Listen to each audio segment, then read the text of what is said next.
గతంలో 2024 ఎన్నికల్లో చంద్రబాబు గెలుపు కోసం చాలా మంది కృషి చేశారు. ముఖ్యంగా ఎన్ఆర్ఐ వాళ్ళు ముఖ్యంగా కమ్మ సామాజిక వర్గం నుంచి చాలా మంది ఓన్ డబ్బులు పెట్టుకొని, ఓన్ టైం పెట్టుకొని పనిచేశారు.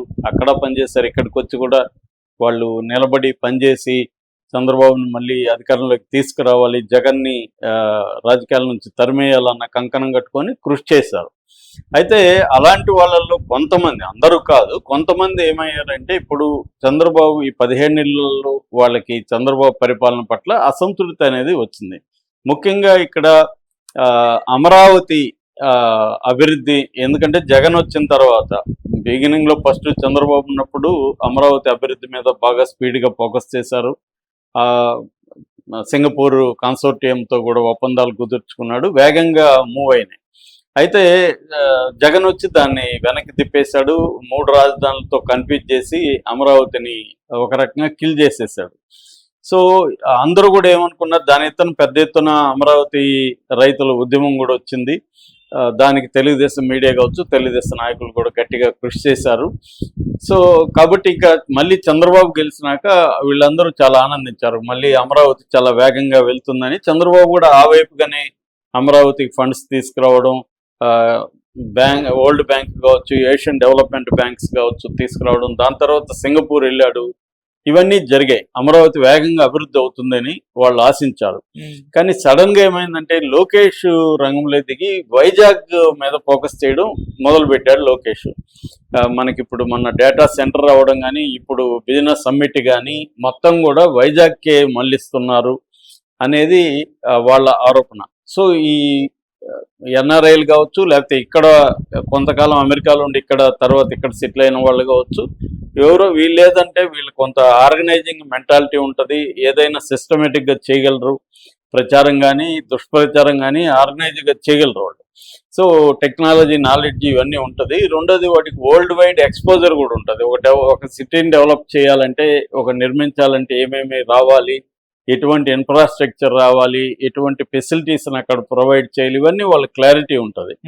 సో అలాంటి వాళ్ళు ఇప్పుడు చంద్రబాబు మీద విమర్శ ఏంటంటే ప్రధానంగా చంద్రబాబు అమరావతి ప్రాజెక్టును పక్కన పెట్టేసి దాన్ని చాలా స్లో డౌన్ అయిపోయింది, అనవసరమైనవంత మాట్లాడుతున్నారు తప్ప అమరావతి డెవలప్కి ఏదైతే కావాలో అక్కడ ఒక ఇన్ఫ్రాస్ట్రక్చర్ క్రియేట్ చేయడం, అక్కడ ఒక లివింగ్ దీనికి సంబంధించిన ఫెసిలిటీస్ అంతా క్రియేట్ చేయడం, ఇవేవి చంద్రబాబు ఫోకస్ చేయట్లేదు. లోకేష్కి వదిలేశాడు. లోకేష్కి ఏమో అమరావతి మీద పెద్ద ఇంట్రెస్ట్ లేదు. లోకేష్ ఇంట్రెస్ట్ అంతా కూడా వైజాగ్ మీదే ఉంది. అందుకనే వైజాగ్ మీదనే ఫోకస్ చేస్తున్నాడు లోకేష్.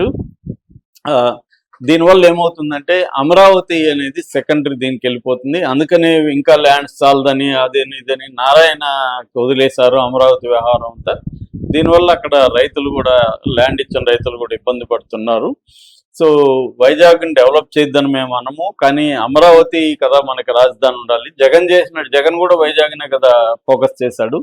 ఇప్పుడు లోకేష్ కూడా అదే చేస్తున్నాడు. జగన్కి లోకేష్కి ఈ విషయంలో తేడా లేదు అని వాళ్ళు విమర్శిస్తున్నారు. రెండోది, మేము గెలిపించింది చంద్రబాబుని, చంద్రబాబు పక్కకి వెళ్ళిపోయి లోకేష్ని సీఎంగా అంటే డిఫాక్టో సీఎం అంటారు, యాక్టింగ్ సీఎంగా లోకేష్కి ఇచ్చేశాడు Chandrababu. So Chandrababu Mudra, Chandrababu vision, Chandrababu administration ఇవన్నీ ఇప్పుడు యాక్టివ్గా లేదు అన్న ఒక అసంతృప్తిలో నుంచి వాళ్ళు గట్టిగానే విమర్శలు చేస్తారు, చాలా సీరియస్గానే విమర్శలు మొదలుపెట్టారు.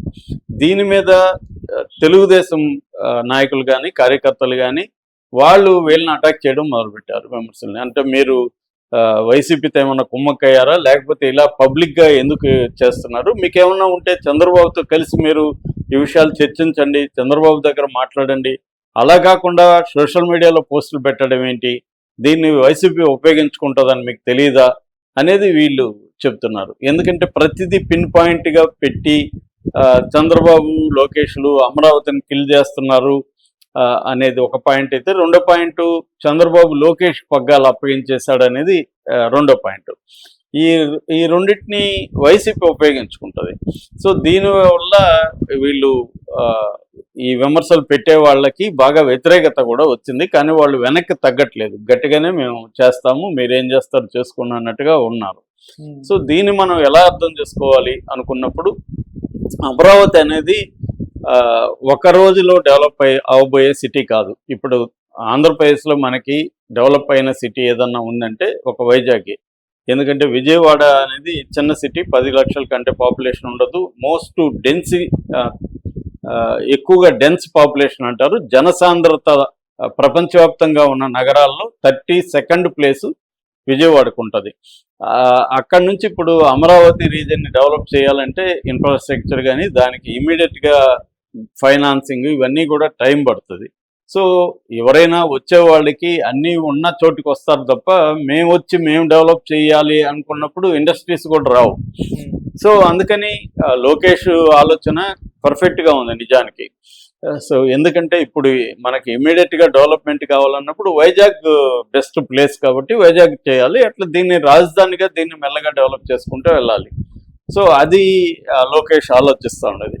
సో అది నాకైతే కరెక్ట్గా అనిపిస్తుంది. ఎందుకంటే ఇప్పుడు అమరావతిలోకి అందరూ వచ్చి పెట్టుబడులు పెట్టాలంటే ఇన్ఫ్రాస్ట్రక్చర్ ఇవన్నీ డెవలప్ అయితేనే పెడతారు తప్ప ఏమి లేకుండా వచ్చి ఇక్కడ పెట్టుబడులు పెట్టేయంటే పెట్టరు కదా. ఇప్పుడు మనకి ఇక్కడ ఇంతకుముందు హైటెక్ సిటీ అవన్నీ రోడ్స్ అక్కడ ఉన్న ఫెసిలిటీస్ అన్నీ డెవలప్ అయినాక అక్కడ వచ్చింది. దాని తర్వాత ఫైనాన్షియల్ డిస్ట్రిక్ట్ ఇంకా మిగతావన్నీ వచ్చేసాయి.